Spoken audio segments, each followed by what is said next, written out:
Después de la idolatría del becerro de oro, Moisés ve al pueblo hundido en un caos espiritual. Dios, herido por la traición, amenaza con retirar su presencia de en medio de la congregación. En ese escenario tenso, con un pueblo arrepentido y un líder quebrantado, Moisés sube al monte para interceder. No pide solo perdón, sino que suplica que Dios vuelva a caminar con ellos. En lugar de destruir, el Señor decide construir. Revela en detalles un proyecto divino, un tabernáculo donde Él mismo habitaría entre los hombres. Cada instrucción, cada medida, cada material tiene un propósito espiritual, pero nada será fácil. La confianza ha sido herida. El pueblo necesita ser transformado y Moisés tendrá que liderar no solo una construcción física, sino una reconstrucción de la fe. La jornada para levantar la morada de Dios será hecha entre lágrimas, sacrificios, purificación y redención. Y cuando todo esté listo, el silencio lo cubrirá todo, porque el fuego del cielo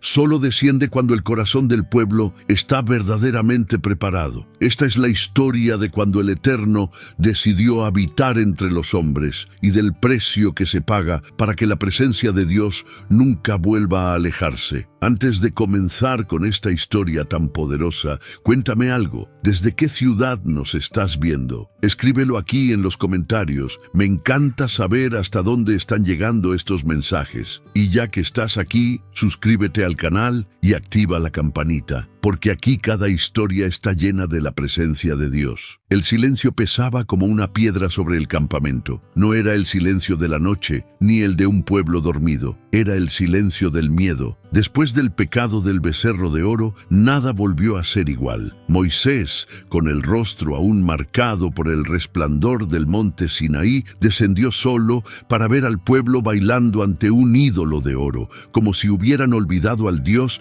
que los había liberado con brazo fuerte. Lo que siguió fue devastador: ira santa, juicios inmediatos y la sensación profunda de que la presencia de Dios se alejaba. Moisés, quebrado por dentro, no pudo soportarlo. No solo había sido testigo del milagro de la liberación, él había hablado con Dios como con un amigo. Ver ahora esa relación deshacerse por la rebeldía de su pueblo lo consumía. Entonces hizo lo único que sabía hacer: subir nuevamente, solo, al monte, a clamar. Subió sin pan, sin agua, sin promesas de respuesta. 40 días, 40 noches, con el rostro pegado a la tierra, llorando, suplicando, recordándole a Dios su propia promesa. Este pueblo es tuyo, no me pongas a mí solo esta carga. Su voz se quebraba no por miedo al castigo, sino por miedo al abandono. Moisés no pedía solo perdón, pedía presencia. Si tú no vienes con nosotros, no nos hagas salir de aquí. Era una súplica desde las entrañas, la oración de un hombre que entendía que caminar sin Dios es peor que no caminar. Y Dios lo escuchó, pero no respondió con un sí rotundo. Dio una señal diferente, una nueva instrucción. No destruiría al pueblo. En cambio, le mostraría cómo habitar nuevamente en medio de ellos, pero esta vez de forma tangible, visible, santa. Dios revelaría un plan, un santuario, un tabernáculo, un lugar donde el cielo tocaría la tierra, donde Él mismo moraría con su pueblo. La respuesta de Dios no fue solo un acto de misericordia,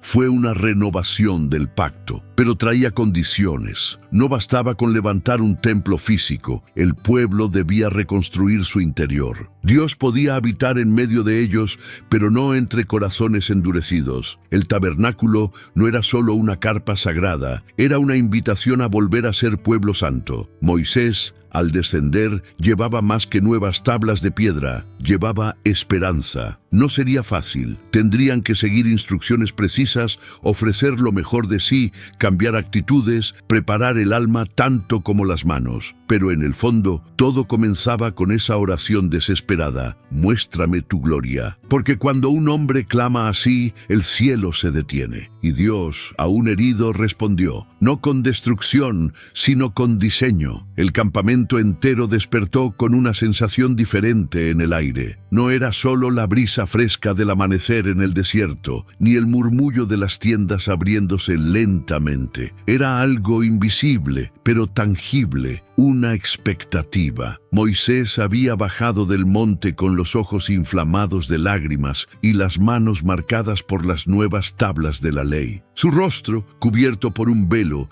escondía un resplandor que no podía ser contenido. Pero más impactante aún fue lo que anunció: Dios no se iría. A pesar de la traición, del becerro, de la desobediencia, la nube no se levantaría del todo. La presencia no sería retirada, no por ahora. Esa decisión no fue ligera, fue el resultado de una intercesión desesperada y de un Dios que, aunque ofendido, eligió el perdón. El pueblo, al escuchar las palabras de Moisés, se quebró. Por primera vez entendieron que no se trataba solo de llegar a una tierra prometida. Lo que daba sentido al viaje era quién caminaba con ellos. Y la nube, esa nube que representaba la gloria de Dios, permaneció, no sobre el Sinaí, sino más cerca, en medio del campamento, flotando, inmóvil pero presente.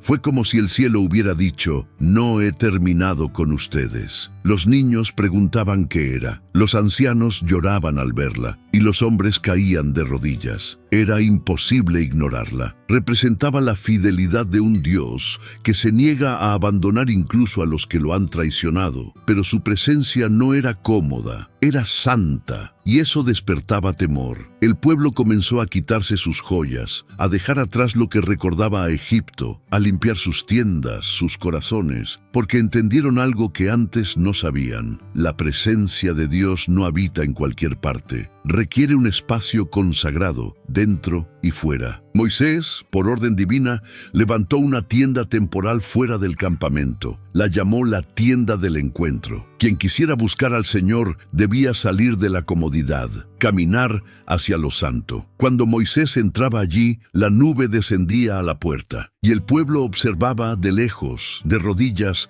con el alma en suspenso. Fue en esos momentos que Dios hablaba con Moisés cara a cara, como quien habla con un amigo, y fue allí, en esa tienda, que la revelación comenzó. Dios no solo se quedaría, haría morada entre ellos, pero no en cualquier estructura. Sería un santuario móvil, diseñado por el mismo cielo, donde cada objeto, cada medida, cada material tendría significado eterno. Era más que un edificio, era un reflejo del trono celestial, una manifestación física de un Dios invisible, y el pueblo tendría que construirlo, con las manos, pero sobre todo con el corazón. La voz de Dios ya no retumbaba como en el Sinaí. No había truenos, ni relámpagos, ni temblores. Ahora la revelación descendía suave, precisa, íntima. Moisés, en la tienda del encuentro, se arrodillaba con el corazón palpitante. No estaba recibiendo órdenes cualquiera. Estaba oyendo el diseño de un lugar donde Dios pondría su trono entre los hombres. Cada palabra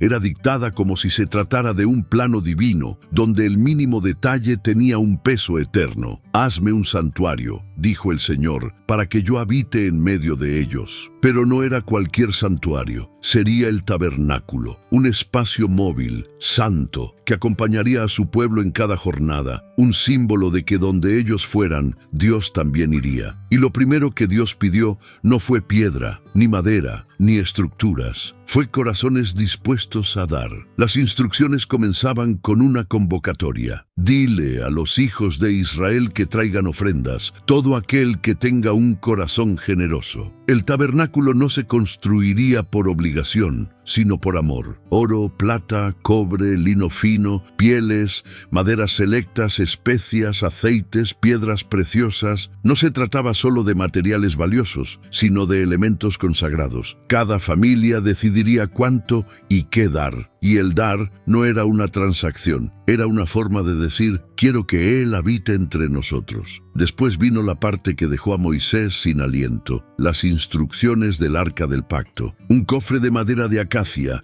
cubierto de oro puro por dentro y por fuera, con una tapa llamada el propiciatorio, custodiada por 2 querubines con alas extendidas. «Allí me encontraré contigo», dijo Dios, y hablaré contigo. No habría trono de piedra. El lugar donde Dios hablaría sería entre alas, sobre oro, en el espacio entre la misericordia y la obediencia. Luego, Dios detalló los elementos del lugar santo: la mesa del pan de la proposición, el candelabro de 7 brazos, hecho de una sola pieza de oro puro, y el altar del incienso. Cada uno tenía un simbolismo profundo: provisión, luz perpetua y adoración continua. Después vinieron las instrucciones para las cortinas, las bases, los ganchos, los tejidos, los colores: lino azul, púrpura y carmesí. Todo debía ser exacto. El tabernáculo no era una tienda improvisada, era una obra maestra celestial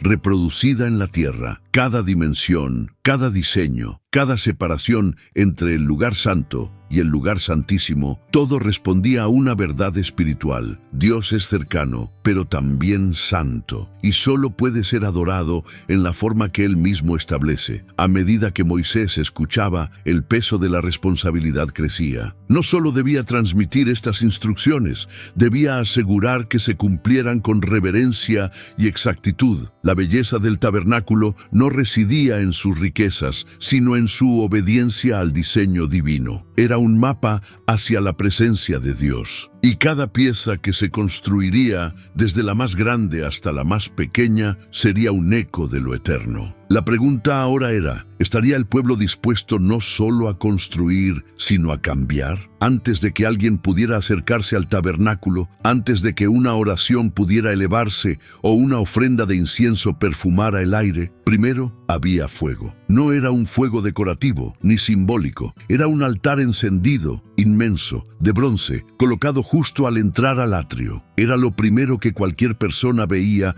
al acercarse al santuario, y también lo más doloroso. El altar de holocausto era un recordatorio visible de una verdad espiritual: no hay acceso a Dios sin expiación. Aquí, donde los animales eran sacrificados, la sangre corría y el humo subía. El pecado era confrontado de frente. No se ocultaba, no se disfrazaba, no se negociaba, se pagaba con vida. Dios le mostró a Moisés cada detalle de este altar: un cuadrado de 5 codos por lado, hecho de madera de acacia, resistente e incorruptible, y cubierto de bronce, el metal del juicio. En sus 4 esquinas, cuernos, no como adornos, sino como símbolo de poder y redención. Aquí se ataban los sacrificios, aquí morían los sustitutos, porque cada hombre, cada mujer, sabía en el fondo que merecía ese castigo. Pero Dios, en su misericordia, había provisto otro camino: una víctima inocente en lugar del culpable. Cuando el sacerdote colocaba la mano sobre la cabeza del animal, estaba transfiriendo simbólicamente el pecado del pueblo. Y luego venía el cuchillo, el fuego, el humo que subía al cielo, llevando con él el peso de una culpa lavada. Este altar no era bonito, no tenía oro, ni adornos, ni fragancias. Olía a carne quemada,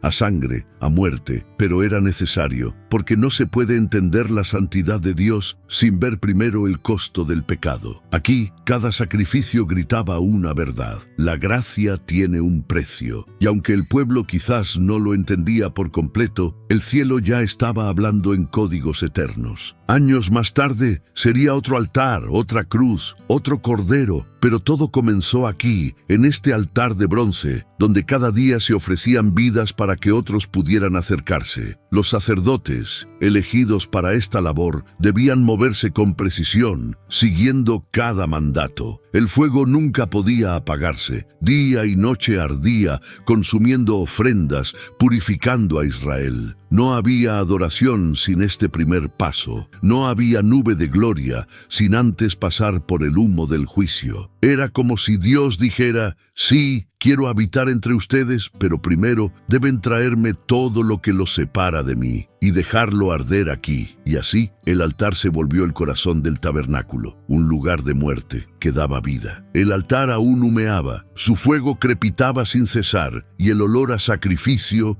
impregnaba el aire. Pero entre ese fuego sagrado y el ingreso al tabernáculo había un elemento que parecía simple, pero cargado de misterio: la pila de bronce. Una gran vasija redonda colocada entre el altar y la tienda de reunión, llena de agua. No tenía oro, ni incrustaciones preciosas, pero lo que contenía era indispensable. Aquí, los sacerdotes se lavaban las manos y los pies antes de entrar al servicio. No se trataba de higiene ritual, era algo más profundo, una señal de que nadie puede entrar en la presencia de Dios sin ser limpiado. Dios fue claro con Moisés: si Aarón o sus hijos entraban al tabernáculo sin lavarse, morirían. La santidad no admitía descuidos ni impurezas mínimas. Cada paso hacia lo sagrado debía ser acompañado por una preparación del cuerpo y del alma. El agua reflejaba el rostro del sacerdote, pero también lo confrontaba. ¿Estaba limpio solo por fuera o también por dentro? Era consciente de a quién iba a servir. La pila, hecha con los espejos de bronce que las mujeres ofrecieron, no solo mostraba suciedad, mostraba la verdad. Antes de tocar lo santo, uno debía enfrentarse a sí mismo. Los sacerdotes venían del altar con las manos manchadas de sangre. Habían tocado animales, fuego, cenizas, pero no podían llevar eso al lugar santo. No podían cruzar con restos del juicio lo que representaba comunión. El agua los separaba de su labor anterior y los preparaba para la próxima. Era un momento de pausa, de reflexión, de rendición silenciosa, porque servir a Dios no era solo ejecutar mandatos, era hacerlo con pureza. Aquí, en esta pila, cada sacerdote aprendía que no basta con el sacrificio del altar, hace falta la limpieza continua de la vida. Y hay algo aún más profundo. La pila no tenía medidas establecidas. A diferencia de todos los otros objetos del tabernáculo, Dios no especificó tamaño. Era como si dijera: la limpieza debe ser ilimitada, siempre habrá necesidad de más. El agua debía estar siempre disponible, lista, sin agotarse. No había adoración sin ella. No había entrada a la tienda sin pasar por sus aguas. Era una invitación constante a renovarse, a despojarse del polvo del camino, de las manchas del día a día. Y en ese lavamiento sencillo, el corazón se preparaba para lo eterno. Porque después del juicio viene la gracia, y esa gracia comienza con agua. Tras cruzar el altar del sacrificio y purificarse en la pila de bronce, el sacerdote se acercaba a una cortina bordada con querubines. Detrás de ese velo comenzaba el lugar santo, una habitación sagrada, íntima, perfumada, donde el silencio se llenaba de símbolos. Al entrar, el mundo exterior desaparecía. No había sol, ni luna, ni luz natural. Lo único que iluminaba aquel recinto era el candelabro de oro puro, de 7 brazos, tallado de una sola pieza, sin partes sueltas. Cada lámpara debía mantenerse encendida continuamente. La luz nunca debía apagarse. Era un símbolo vivo de la presencia de Dios, de su guía en medio de la oscuridad del desierto, de la verdad que alumbra el alma humana. Era como si cada llama dijera: aquí no estás solo. Frente al candelabro, al lado opuesto, se encontraba la mesa de los panes de la proposición. 12 panes frescos, colocados cada semana en 2 hileras, representaban a las 12 tribus de Israel. Eran una ofrenda continua. No se comían enseguida. Permanecían allí como señal de que el pueblo estaba constantemente en la presencia de Dios. Era un acto de comunión, pero también de confianza. Dios no solo quería morar entre ellos, quería compartir su mesa. Y cada semana, cuando los sacerdotes reemplazaban los panes viejos por nuevos, se renovaba el pacto. El pan no era solo alimento, era símbolo de permanencia, de sustento espiritual, de intimidad con el Altísimo. Más cerca del velo que separaba el lugar santo del Santísimo, se hallaba el altar del incienso, pequeño, pero crucial. Allí, cada mañana y cada tarde, el sacerdote quemaba una mezcla precisa de especias, un aroma sagrado que subía como nube perfumada ante Dios. El incienso representaba las oraciones del pueblo, no palabras vacías, sino clamor sincero, adoración genuina, súplica ardiente. El humo subía y llenaba la habitación, envolviendo todo, como si las oraciones mismas tocaran el cielo. Y nadie podía usar esa mezcla fuera del tabernáculo. Era exclusiva, porque no toda oración es igual. Solo aquella nacida del corazón quebrantado, purificado, redimido, redimido tiene el aroma que agrada a Dios. El lugar santo no era un lugar de espectáculo. Solo los sacerdotes entraban y lo hacían con temor reverente. Aquí no había sacrificio de sangre, pero sí un servicio continuo, luz que nunca se apaga, pan que nunca falta, incienso que nunca deja de subir. Todo apuntaba a una verdad mayor. La relación con Dios no se limita a momentos de crisis. Es una vida de constancia, de entrega diaria, de comunión permanente. Cada elemento hablaba, cada aroma tocaba el alma, y todo conducía a un solo lugar, el más sagrado, donde no cualquiera podía entrar, donde el cielo se ocultaba, esperando el momento de revelarse. Más allá del incienso, detrás del segundo velo, existía un espacio donde el tiempo parecía detenerse. Oscuro, silencioso, absolutamente reservado. Nadie podía entrar allí, excepto el sumo sacerdote, y solo una vez al año. Ese lugar era el Kodesh HaKodashim, el lugar santísimo. No era amplio ni adornado con exageración. No tenía luz, ni incienso continuo, ni pan. Solo un objeto dominaba aquel santuario velado, el Arca del Pacto. Un cofre sagrado, de madera de acacia, recubierto de oro puro por dentro y por fuera, cuya tapa, llamada propiciatorio, estaba flanqueada por dos querubines esculpidos que extendían sus alas hacia el centro. No se miraban el uno al otro, miraban hacia abajo, hacia el espacio donde la gloria de Dios descendía. Dentro del arca descansaban tres objetos: las tablas de la ley, la palabra escrita por el dedo de Dios, una porción de maná, el pan del cielo que los sostuvo en el desierto, y la vara de Aarón que floreció, símbolo de autoridad y vida en medio de la muerte. Pero más allá de lo que contenía, lo que hacía al arca única era lo que no se podía ver. La gloria de Dios reposaba sobre ella. Entre los querubines, sobre el propiciatorio, descendía la presencia. No era fuego, no era viento. Era una manifestación viva, invisible, pero imponente. Un lugar tan sagrado que si alguien entraba sin estar purificado, caía muerto al instante. La santidad absoluta no permitía corrupción. En el día de la expiación, el sumo sacerdote cruzaba el velo con sangre, no con cánticos ni palabras, con sangre. Rociaba el propiciatorio 7 veces, pidiendo perdón por sus pecados y por los del pueblo. No hablaba mucho, no se movía rápido. Cada paso era reverente, cada respiro controlado, porque él estaba delante del trono de lo invisible. No había adornos, no había espectáculo, solo un corazón contrito y el eco sagrado de una promesa que decía: habitaré entre ellos. Lo más impactante es que, a pesar de ser un lugar de temor, era también un lugar de esperanza, porque allí, donde ningún hombre podía entrar sin morir, Dios elegía encontrarse con su pueblo para dar vida. Moisés, al recibir estas instrucciones, comprendió que el tabernáculo no era una simple carpa religiosa, era un mapa celestial, una réplica del trono divino y a la vez un reflejo del deseo de Dios de estar cerca. Pero esa cercanía venía con condiciones. El lugar santísimo era inaccesible para la mayoría y, sin embargo, era el punto central de toda la estructura. Todo en el tabernáculo, desde el altar hasta la lámpara, existía para preparar el camino hacia ese punto, la gloria escondida. Una gloria que no gritaba, pero que transformaba a todo el que se acercaba con humildad. En ese espacio oculto, el cielo tocaba la tierra y el corazón humano se encontraba con su Creador. Entre millones, Dios eligió a unos pocos, no por su fuerza,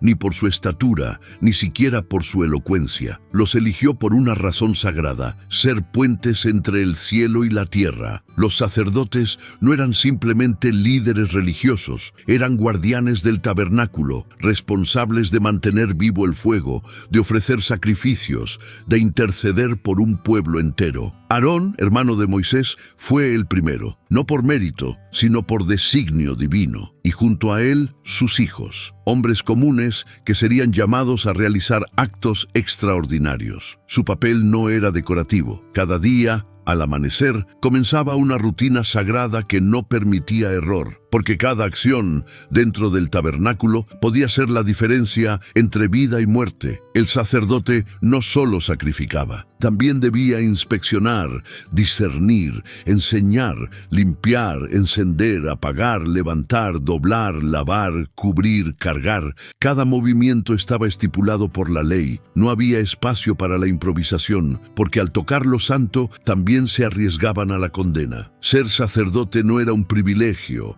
era una carga sagrada. Muchos veían su vestimenta, su cercanía con el tabernáculo y pensaban que era un honor. Pero detrás de esa honra había disciplina, santidad, lágrimas y miedo, porque el Dios que ellos servían no era indiferente, era fuego consumidor. Y aún así, ese mismo fuego había elegido habitarlos, guiarlos, usarlos. Lo más impactante no era su función, era su humanidad. Aarón, el sumo sacerdote, había participado en la fabricación del becerro de oro. Sus manos habían moldeado la idolatría y ahora esas mismas manos serían ungidas para consagrar a otros. ¿Por qué? Porque el sacerdocio no se basaba en el pasado, sino en la redención. Dios no llamaba a los perfectos, llamaba a los quebrados y los transformaba. Eso le enseñaba al pueblo que la misericordia siempre precede al ministerio y que, aunque el altar queme, la gracia restaura. Ser sacerdote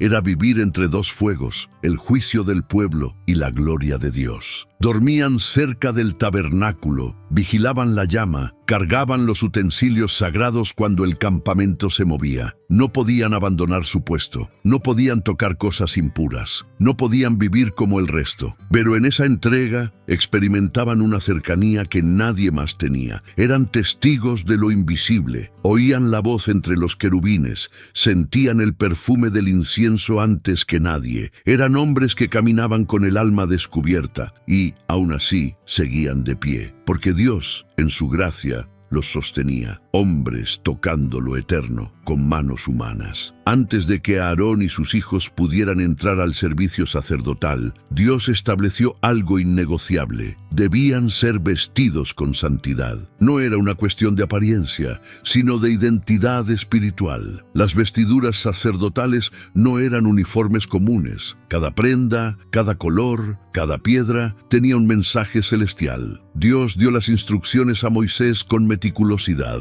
Harás vestiduras sagradas para Aarón tu hermano, para honra y hermosura. No se trataba de lujo, sino de un recordatorio visible de lo invisible. El que sirve en lo santo debe vestirse de lo eterno. Y así comenzó la creación de uno de los atuendos más sagrados de la historia humana. La primera prenda era el efod, un tipo de chaleco bordado con hilos de oro, azul, púrpura y carmesí. Sobre sus hombros, 2 piedras de ónice llevaban grabados los nombres de las 12 tribus de Israel. Cada vez que el sumo sacerdote entraba al tabernáculo, lo hacía cargando simbólicamente a todo el pueblo sobre sus hombros. No ministraba solo. Llevaba con él las cargas, los pecados, las esperanzas de una nación entera. Sobre el pecho se colocaba el pectoral del juicio, con 12 piedras preciosas, una por cada tribu, rubí, zafiro, esmeralda, diamante, cada una tallada con un nombre. Era como si Dios dijera: no olvido a ninguno. En el lugar más íntimo de adoración, los nombres del pueblo brillaban con luz propia. La túnica interior era de lino fino, blanca, pura, símbolo de justicia. Sobre ella, una túnica azul, llamada manto del efod, adornada en su borde con campanillas de oro y granadas tejidas. Cada paso del sumo sacerdote emitía un sonido, campanas que anunciaban movimiento santo. El pueblo, al oírlas, sabía que el ministro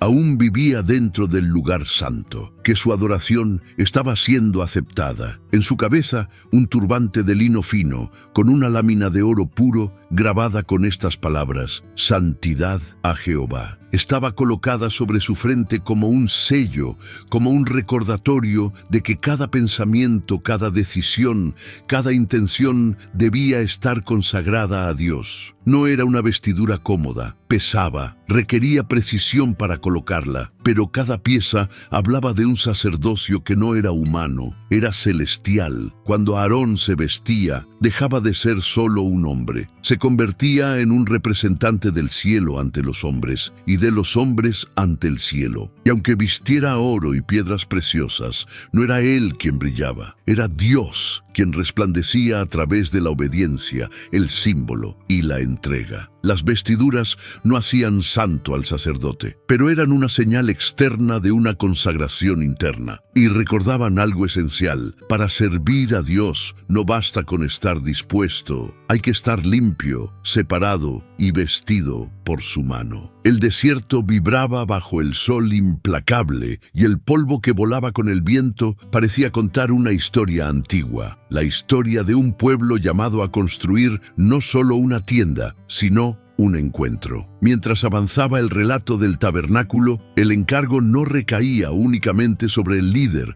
el arquitecto o los sacerdotes. Recaía en cada miembro de la congregación. Dios había dicho a Moisés que tomen ofrendas voluntarias. Los hombres y las mujeres escucharon ese llamado con el alma ligera o cargada, según su historia. Oro, plata, cobre, lino fino, pieles de carnero y de tejón, madera de acacia. Cada pieza se iba sumando al mosaico sagrado, pero lo que más contaba era la actitud. Cada corazón que entregaba lo mejor de sí lo hacía parte del lugar donde el cielo se encontraría con la tierra. La narración del pueblo era compleja. Muchos habían salido de Egipto con cadenas aún en el alma. Otros venían cargados de sueños rotos, de promesas incumplidas, de fe vacilante. Sin embargo, todos se vieron convocados. No había distinción. Artesanos, amas de casa, jóvenes y ancianos, todos tenían un papel. Cuando el tabernáculo empezó a tomar forma, no solo se alzaban cortinas o se moldeaban metales, se levantaban vidas. Las manos que tallaban la madera se habían ofrecido al cielo. Las mujeres que tejían los bordados tejían también su renuncia al pasado. Los que pulían el oro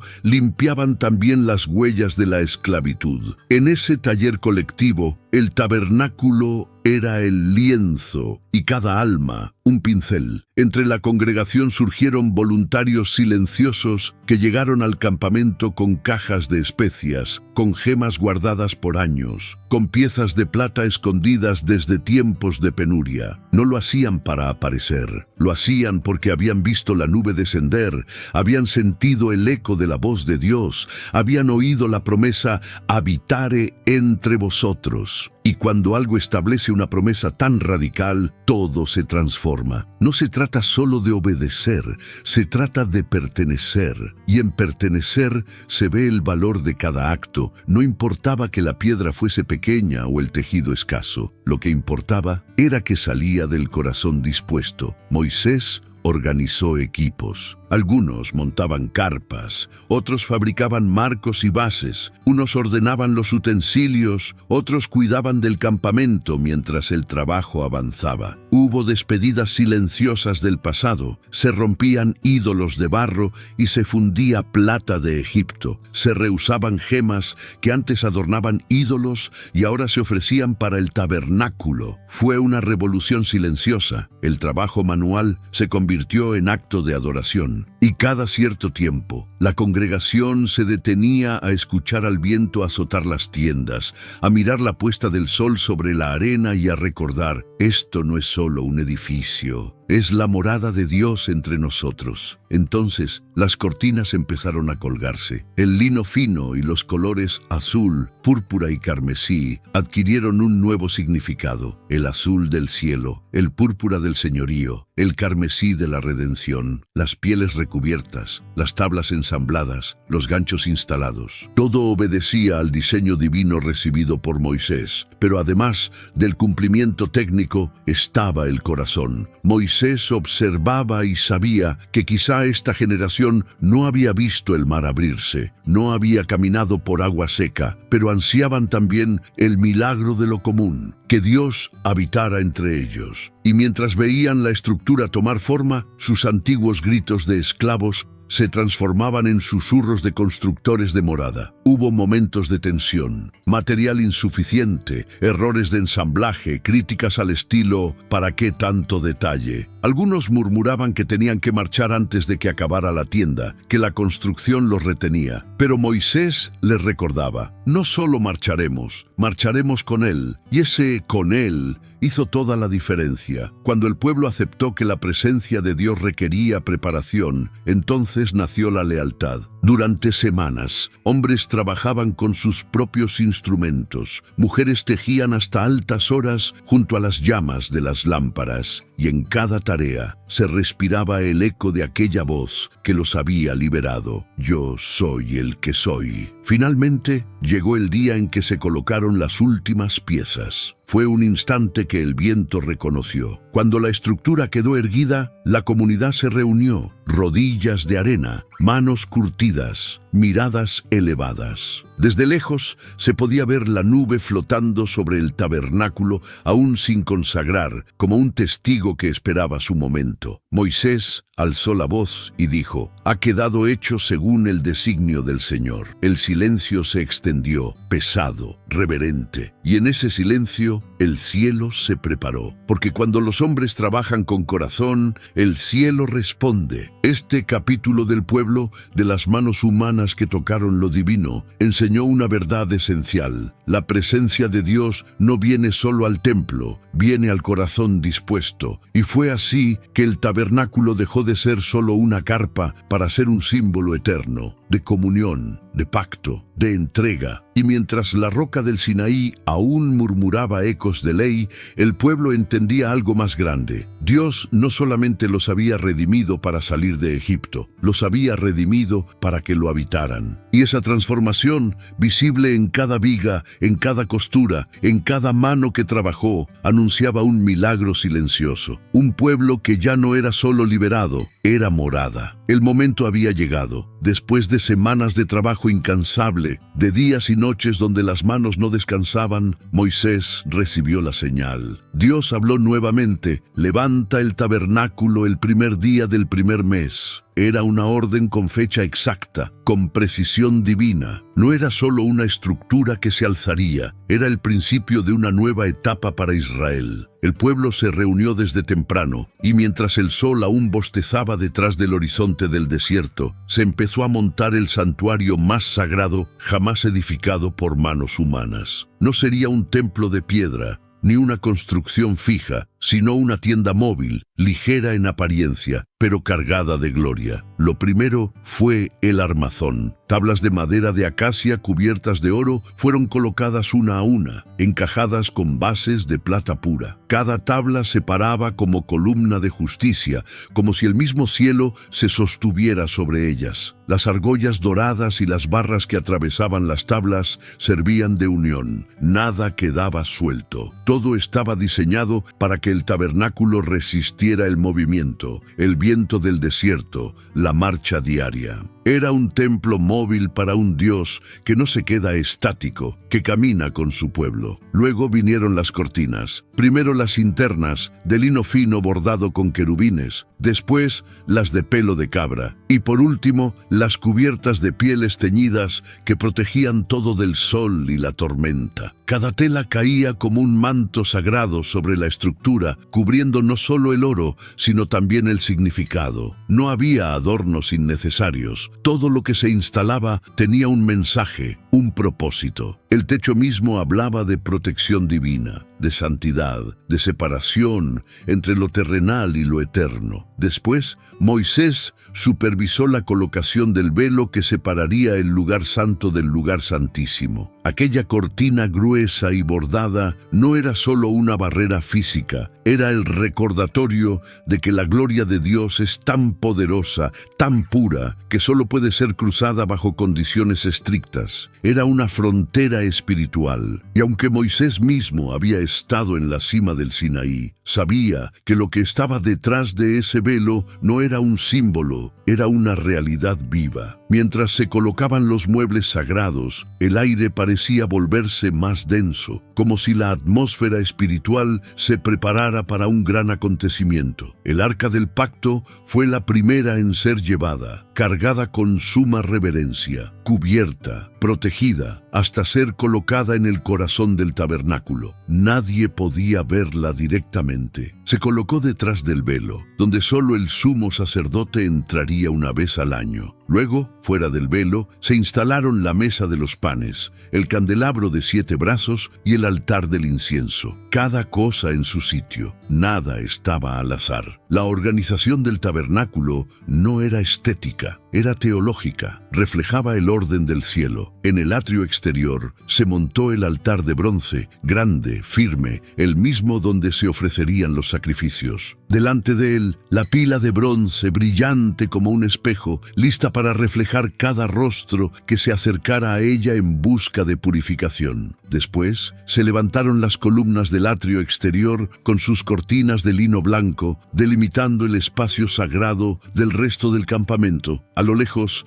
el pueblo observaba. Niños tomaban de la mano a sus padres, ancianos lloraban en silencio. Estaban viendo con sus propios ojos cómo lo invisible se volvía visible. El Dios que había hablado desde la zarza, que había tronado en el monte, ahora tendría una casa entre ellos. Lo más sorprendente de todo fue cómo cada pieza, cada cuerda, cada base encajaba perfectamente. No hubo necesidad de correcciones, de ajustes forzados, de improvisaciones. Era como si las manos humanas hubieran sido guiadas por planos que solo los ángeles conocían. Todo encajaba porque todo había sido obedecido al pie de la letra. Moisés inspeccionó cada detalle, y cuando vio que todo estaba tal como Dios lo había ordenado, entonces bendijo al pueblo, no con una bendición vana, sino con palabras cargadas de autoridad, de gratitud, de consagración, porque ya no era solo una tienda, era un espacio preparado para recibir la gloria del Altísimo,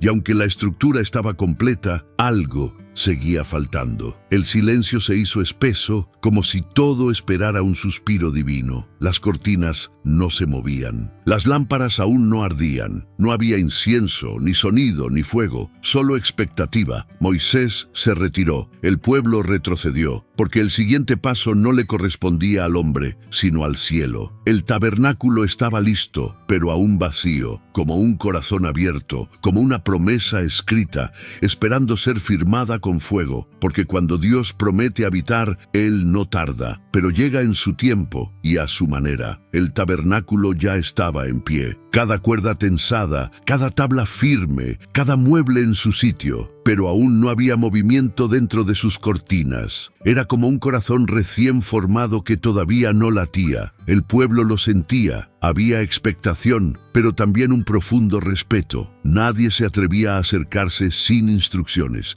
Entonces Dios habló otra vez, esta vez no sobre estructuras, sino sobre hombres. Era el momento de consagrar a Aarón y a sus hijos para el sacerdocio. El tabernáculo no podía funcionar sin ministros. No bastaba con tener una casa para Dios. Alguien debía mantener encendida la llama, elevar el incienso, interceder por los pecadores. Y para eso se requería algo más que entrenamiento. Se requería unción. Moisés, obedeciendo cada detalle divino, comenzó el rito de consagración. Lo primero fue lavar a los sacerdotes, no solo las manos o los pies, sino todo el cuerpo. Enfrente de todos, Aarón y sus hijos fueron bañados con agua pura. Era una señal pública de que para tocar lo santo, primero hay que estar limpio. No era humillante, era simbólico. No se lavaba la piel, se lavaba el pasado. Era como si cada gota de agua borrara la esclavitud de Egipto, los errores cometidos,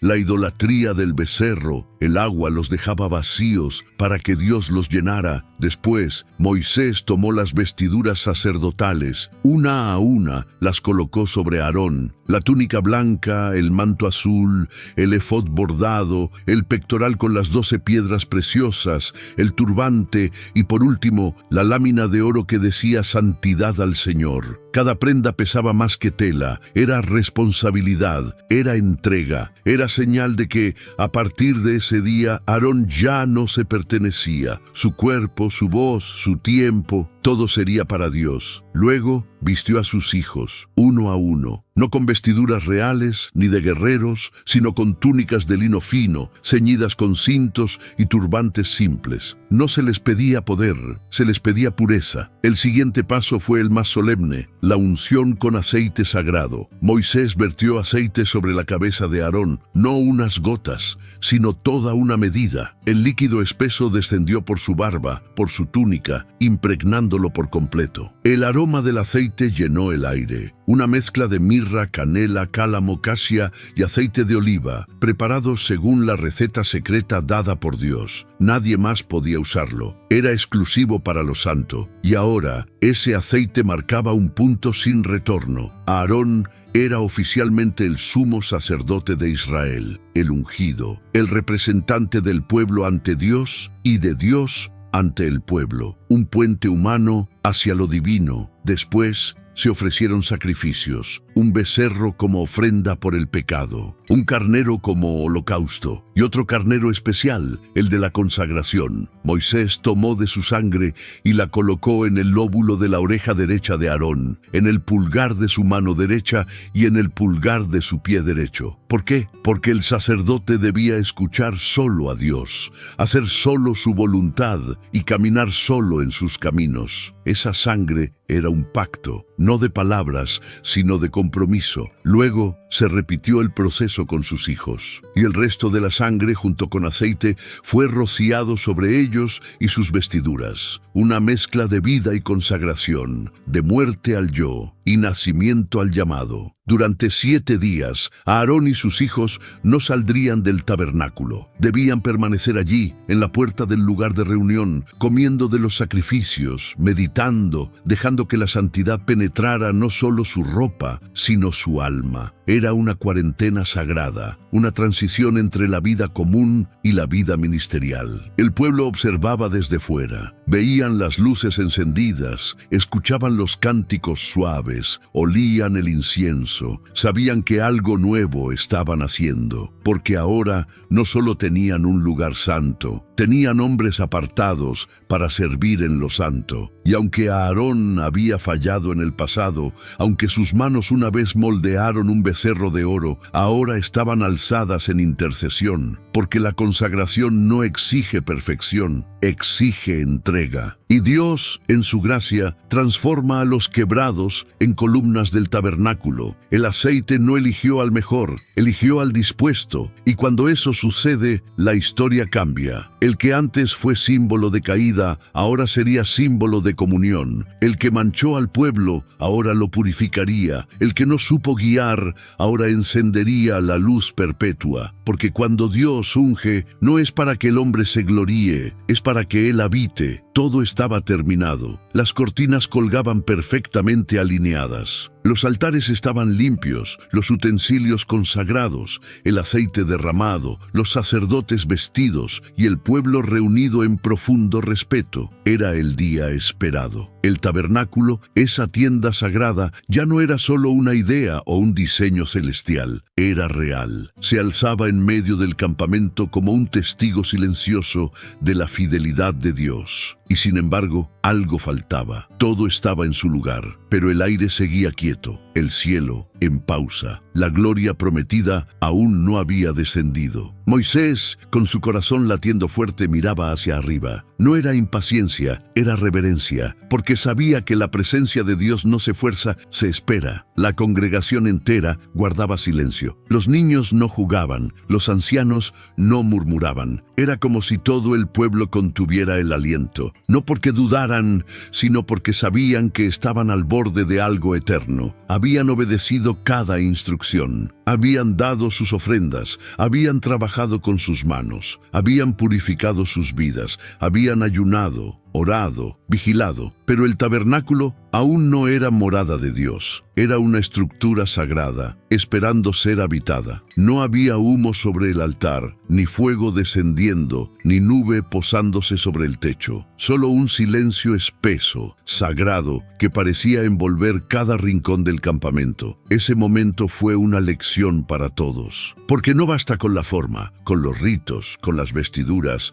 con los sacrificios. La gloria no se compra ni se manipula. La presencia de Dios no se activa como una reacción automática. Es un regalo, una decisión soberana. Y ese silencio hablaba más fuerte que 1000 palabras. Decía, todo lo externo está en orden, ¿y lo interno? Porque a veces, antes de que Dios descienda, quiere ver si hay espacio dentro del corazón. No solo entre las cortinas del tabernáculo, sino en las intenciones, en los pensamientos, en la motivación de cada adorador. Ese día, Israel fue probado no por el ruido, sino por el silencio. Moisés se arrodilló frente al altar. No dijo una palabra, no alzó las manos, solo se inclinó. Su cuerpo cansado, sus ojos marcados por días de trabajo y oración, su corazón expuesto, no necesitaba hablar. Ya lo había dicho todo en la cima del monte, en la tienda de reunión, en las noches de intercesión. Ahora solo quedaba esperar. Y en esa espera,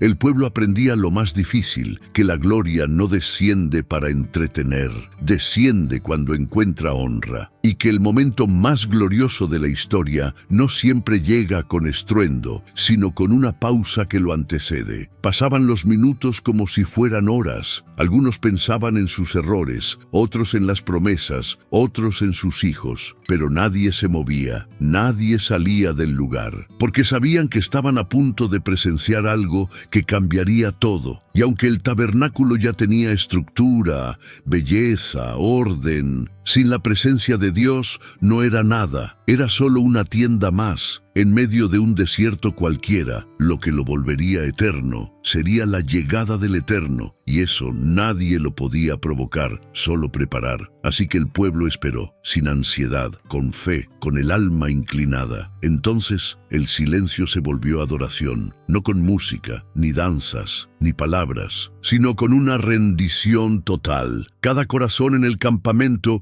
se alineó con un clamor invisible. No pedían cosas, no reclamaban promesas, solo decían desde lo más profundo, ven, Señor. Y en esa sintonía colectiva, el cielo se conmovió, porque el verdadero tabernáculo no era solo el que Moisés había levantado, era el que cada alma había preparado en su interior. Dios no buscaba una casa perfecta, sino un pueblo disponible. Y cuando encontró eso, cuando los corazones estaban en posición, el cielo se abrió. Pero eso es lo que vendría después, porque antes de que la nube descienda, antes de que el fuego toque el altar, antes de que la gloria llene el lugar, siempre hay un instante sagrado de silencio, ese momento previo donde todo está listo, pero nada ocurre todavía, donde la obediencia ha hecho su parte y ahora le toca a Dios. Ese instante suspendido entre lo natural y lo divino, entre lo humano y lo eterno. Ese instante donde los cielos se preparan para entrar. El aire cambió. No fue un sonido estruendoso, ni un temblor en la tierra. Fue como si el universo mismo inhalara. Y en ese instante, la nube comenzó a descender. Lenta, majestuosa, pesada como el misterio, ligera como el aliento de Dios. El cielo se dobló sobre la tierra y ante los ojos atónitos del pueblo, la presencia de Jehová llenó el tabernáculo. No era una neblina común, era gloria, era fuego invisible, era santidad envolviendo cada rincón de la tienda sagrada. Moisés, quien había estado en la zarza ardiente en lo alto del Sinaí, en la tienda del encuentro, nunca había visto algo así. Esta vez no era un encuentro personal, era una manifestación colectiva. Dios no venía por un hombre, venía a habitar entre su pueblo. Nadie se atrevió a acercarse. Los sacerdotes, aún vestidos, aún consagrados, no pudieron entrar. La gloria era tan intensa que parecía empujar todo lo humano hacia afuera. No era una exclusión, era un recordatorio. La santidad de Dios no se mezcla con la impureza, ni siquiera con la preparación más cuidadosa del hombre. No bastaban túnicas, no bastaban sacrificios. En ese momento, todo quedaba eclipsado por una sola verdad. Dios había descendido. La nube se posó sobre el tabernáculo y lo cubrió como un sello eterno, el mismo que guió a Israel por el desierto, el que se detuvo sobre el monte, ahora habitaba en medio del campamento. El pueblo cayó de rodillas, no porque alguien lo ordenara, sino porque el alma reconoce cuando está frente a lo sagrado. Lágrimas corrieron por rostros curtidos por el sol, manos callosas se alzaron temblando, voces quebradas empezaron a cantar sin letras ensayadas. Era un canto crudo, nacido del asombro, un canto que decía: está aquí, el Dios que prometió, está aquí. No era emoción, era presencia, una realidad que estremecía cada fibra del ser.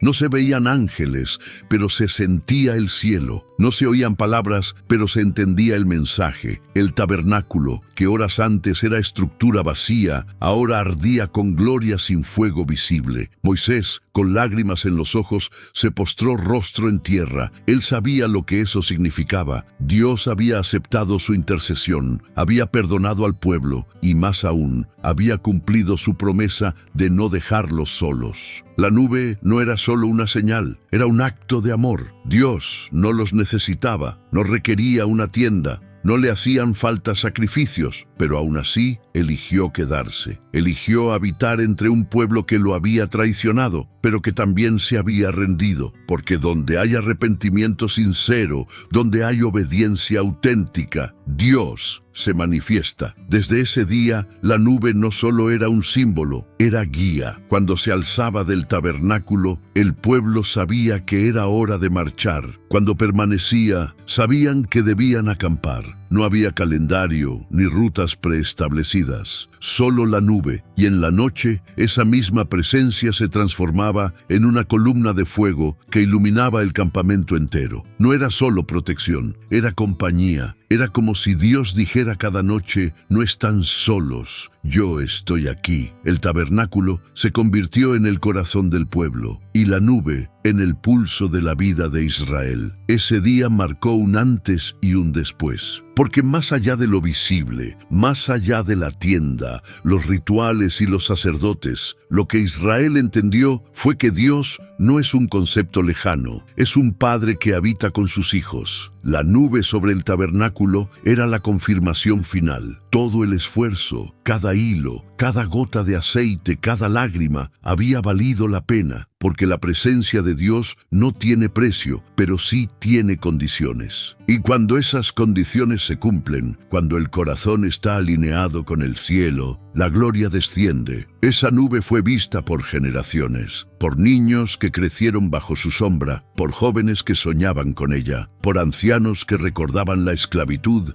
y ahora dormían bajo la misma presencia que dividió el mar. La nube les enseñó a depender, a esperar, a confiar. Y aunque a veces se quedaba días, semanas o incluso meses sin moverse, nunca dejó de estar. Porque Dios no abandona a quienes preparan lugar para Él, y cada vez que el pueblo la veía, recordaban: Él es fiel, Él habita entre nosotros, Él es nuestro Dios. La nube reposaba, el tabernáculo estaba lleno, pero algo más iba a suceder. Dios no solo quería estar presente en silencio, quería mostrar su gloria en acción, y lo hizo con fuego, un fuego que no venía del altar, ni de las antorchas del pueblo, ni de manos humanas. Fue un fuego descendido del cielo, directo, sagrado, inconfundible. En medio del silencio reverente, una llamarada brotó desde lo alto y cayó sobre el altar de bronce, consumiendo el sacrificio que allí esperaba. No hubo humo previo, no hubo advertencia, solo fuego, santo, inmediato, innegable. El pueblo, al verlo, cayó rostro en tierra, no de terror, sino de asombro absoluto. Era el sello final, la firma divina sobre toda la obra realizada. El fuego no destruyó, consagró. Fue la forma en la que Dios dijo: estoy aquí, he recibido su ofrenda, habitaré entre ustedes. Porque en la cultura de Israel, el fuego siempre fue símbolo de la presencia activa de Dios. Había ardido en la zarza, había guiado de noche como columna, había descendido sobre el monte Sinaí. Pero ahora, ese mismo fuego vivía en medio del campamento, dentro del tabernáculo, sobre el altar. No era historia, era presente. El altar de bronce, ennegrecido por las llamas, no representaba destrucción, sino aceptación. El sacrificio ofrecido fue consumido, y con él las culpas del pueblo. Fue una escena intensa, pero también profundamente esperanzadora. Dios no pedía perfección, pedía obediencia. No exigía méritos, pedía entrega. Y cuando esa entrega fue completa, el cielo respondió con fuego, no como juicio, sino como aprobación. Ese fuego no era cualquier fuego, era perpetuo. Desde ese día, los sacerdotes tenían la orden de nunca dejarlo apagar. Debía arder día y noche, porque era símbolo de que la conexión entre el cielo y la tierra seguía abierta. Aarón, aún temblando bajo el peso de la unción y la gloria, vio el fuego y entendió. Su vida ya no le pertenecía. Era el encargado de mantener viva esa llama, no solo físicamente, sino espiritualmente. El fuego no era responsabilidad de todos, sino de aquellos que habían sido consagrados. Y ese llamado no era un privilegio, era una carga gloriosa. Cada mañana, antes de que el pueblo se moviera, antes del maná, antes de cualquier actividad, el altar debía estar encendido, porque sin fuego el tabernáculo se volvía estructura, y sin estructura el pueblo se perdía. La llama era el alma del encuentro, pero más allá del fuego literal, había una llama que también ardía en cada corazón, porque al ver que Dios había aceptado habitar con ellos, el pueblo se volvió a Él con nueva devoción. Ya no adoraban solo por costumbre, ni por miedo. Adoraban porque Dios estaba allí, entre ellos, con ellos, dentro de su historia. Ese fuego encendió el alma de una nación. Los niños crecieron sabiendo que el altar ardía no por arte de magia, sino porque el cielo había respondido a un clamor colectivo. Y los ancianos morían sabiendo que no solo salieron de Egipto, llegaron a conocer la gloria. Con el paso de los días, el fuego se volvió rutina, pero nunca perdió su poder. Cada chispa recordaba el día en que Dios bajó, el día en que lo invisible tocó lo visible, el día en que una nación esclava se convirtió en nación santa. Y aunque más adelante vendrían batallas, caídas, momentos oscuros, ese fuego seguía ardiendo. Porque cuando Dios enciende algo, no es para un momento, es para marcar generaciones. Y así, el tabernáculo ya no fue solo una tienda, fue el corazón ardiente de Israel. Un lugar donde cada latido del fuego recordaba que Dios había decidido no vivir en templos de piedra ni en cielos lejanos, sino en medio de su pueblo. El fuego no solo consumía sacrificios, consumía el miedo, la duda, la separación. Era amor en forma de llama, redención encendida, promesa viva, y mientras la nube seguía sobre el santuario, el fuego seguía ardiendo en el altar y en cada corazón dispuesto. El tabernáculo estaba de pie, el fuego ardía, la nube reposaba. Pero esta historia no termina con un edificio terminado ni con un ritual cumplido. Termina y al mismo tiempo comienza con una verdad que marcó para siempre a Israel. Dios camina con su pueblo. A partir de ese día, cada movimiento,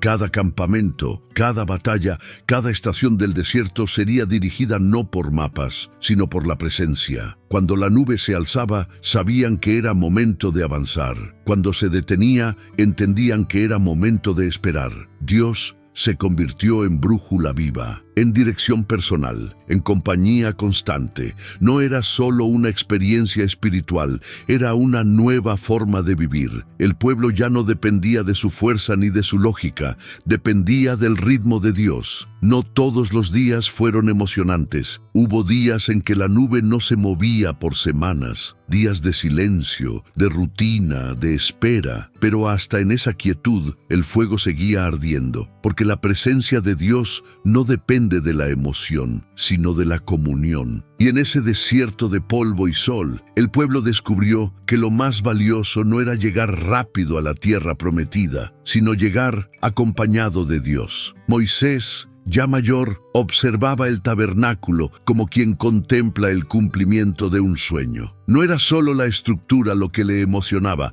sino la transformación del pueblo. Aquel grupo de esclavos, frágiles y temerosos, ahora era una nación sacerdotal. Habían aprendido a construir, a esperar, a servir, a honrar y, sobre todo, habían aprendido a hospedar a Dios. Porque el mayor milagro no fue abrir el mar ni hacer caer maná, fue que el cielo aceptara vivir entre ellos. Esta historia nos recuerda que lo sagrado no empieza con manos perfectas, sino con corazones disponibles, que el fuego del cielo no cae sobre estructuras vacías, sino sobre vidas llenas de obediencia, y que la nube no guía al impaciente, sino al que sabe que cada paso vale si Dios lo da contigo. El tabernáculo fue un diseño celestial, hecho por manos humanas, pero su verdadero poder fue convertirse en un símbolo eterno de que Dios no abandona. Él camina, Él guía, Él habita, y así, entre desiertos y gloria, entre incienso y fuego, entre silencios y milagros. Israel entendió que la verdadera tierra prometida no es un lugar, es una presencia que nunca te deja solo. Si esta historia tocó tu corazón como tocó el mío, no te la guardes solo para ti. Comparte este video con alguien que necesita recordar